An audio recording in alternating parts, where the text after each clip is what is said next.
I saw some alarming statistics of camera sales in March 2020 versus March 2019. And that made me think. Hi there, I'm Peter Forsgård, an Olympus visionary and a professional photographer from Helsinki, Finland. But let's get right into the business. Before I get into that alarming statistics, let's look at some older statistics, how the camera sales has been changing over the years. I have statistics all the way from year 2000 until last year. The shipment of cameras in 2000 was 10.3 million. That was a 200% growth from the previous year, 1999. Let's jump into the year 2010. The camera sales were 121 million. So quite a big leap from 10 million to 120 million in 10 years. The amount of DSLRs of those 121 million cameras were around 13 million. So most of the cameras that were sold back in 2010 were compact cameras. The peak of interchangeable lens cameras sales was 2012. The amount was around 20 million. It was about the same time that the compact camera sales were starting to decline. There was a small dip in 2009. That was because of 2008 there was a big but quite short recession. And in 2019 the total sales of cameras were around 15 million and 8.4 million were interchangeable lens cameras, DSLRs and mirrorless cameras. So quite a dip from 20 million to less than 10 million in a quite short time. And here is a chart how the sales has gone from 2000 to 2020. The blue line is total amount of camera shipment, the gray line is compact cameras, and the green line is interchangeable lens cameras. You see the huge drop in sales. The sales of DSLRs and mirrorless cameras have gone down from 20 million to 8.4 million in 7 years. That is a huge drop. And if we look at the year when the sales of cameras started to decline, both compact cameras, DSLRs and mirrorless, it was around the same time that iPhone was introduced and social media and image sharing became very popular.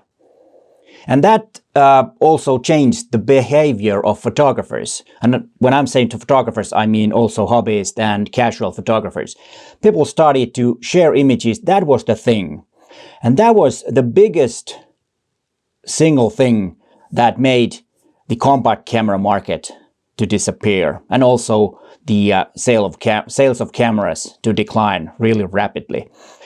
And I remember the time when that happened. It was a lot of camera manufacturer representatives from all the different brands said that no, it's not going to happen, the decline of sales, because people want really good cameras, really good image quality.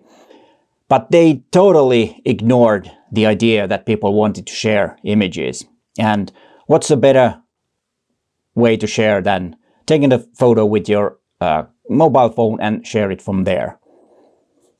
Camera manufacturers missed their opportunity to add, let's say, a SIM card to their phone, not to the phones, but to their compact cameras. And I think that was the biggest single mistake that they made back then. Okay, it's easy to say now, but that's how it seems to be. And the second reason that the camera sales were dropping was, of course, at that time, cameras were getting really good. There wasn't much improvement after that. And the need to replace your old camera wasn't that big anymore. I remember starting out with digital. I need to buy a camera every year. And that's actually needed because the image quality got so much better. You got so many megapixels more. And the funny thing is that actually clients asked how many megapixels you have. And if you had less than the competition, then you might lose the job. It's crazy, but that's the way it was. And then the third reason is, which I a bit covered already, the second reason, but the features that are introduced to cameras nowadays, they're really great and make your photography easier. But many of those features are not something that a professional photographer actually needs in many cases, because always when there is a new camera, I always look at the camera and say, are these features something that will get me more money when I do my work? And in most cases it's not. But like in 2008 when the DSLR cameras got video, that was a really big thing, because With the video, I could have totally a new kind of business, doing video. But with the new features, even though, as I said, they're really great and cameras are getting better, but they are not adding anything to my business that I would get paid more, or I would get jobs that I could have not done before. And yes, I know professional photographers are not the ones that are keeping the camera businesses alive. It's the enthusiasts and casual photographers that actually are the ones that makes the profit to camera businesses. And it has happened also there. People are not buying so many cameras anymore because the smartphones are getting better. Smartphones have computational imaging, which DSLRs and mirrorless doesn't have that much. And of course, the shareability of the images is still the huge thing. And still, even though the cameras are getting Bluetooth and Wi-Fi and it's getting easier, still it's a lot easier with the mobile phone to share the image.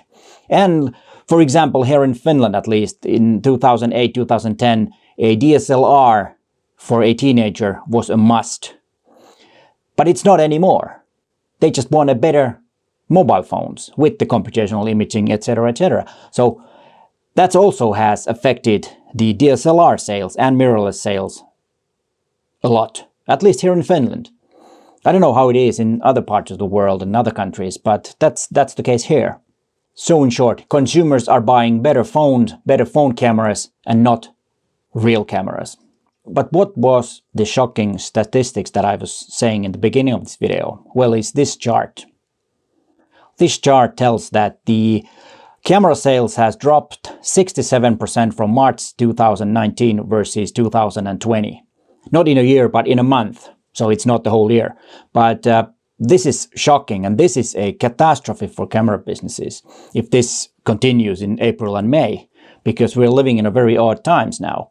And what this also tells that how people use their cameras. They use it most likely for travel, outdoors, landscape, and venues and parties, weddings and such, which are not very common right now because of the virus situation. The biggest losers has been suitcases and briefcases. And then the third biggest loser in sales is cameras. And that is really bad news. But how can camera companies survive? So are they dying because of this virus situation? Because as you saw from the previous statistics, that the sales has been going down for many years, and now there's a huge drop. Will they survive? I think they will, because people will still buy cameras, but maybe the profits of camera companies will go down. Eventually, if people are not buying that much, it will. But what can they do? Is there anything they can do? Of course, I'm not a business expert or sales expert or anything like that, but yes, there might be. They might engage their current camera owners, so they could arrange some online training, for example. That will make and introduce people to new ways of making photography, doing photography at home, for example. That might lead into getting macro lenses, maybe extension tubes, maybe macro flashes and stuff like that. And that's actually a wise thing to do. And also image editing could be so that you could get some better results from your previous images. All that could be done. Of course, it doesn't increase the sales right now, but it might be in the end of the year or next year, which will then pick up some more sales than it has been so far. So this is just my 10 cents or 2 cents for the problem. And as I said, I'm not an expert in sales or business, but this was just my thoughts. I hope you're all safe, and thanks for watching, and bye for now.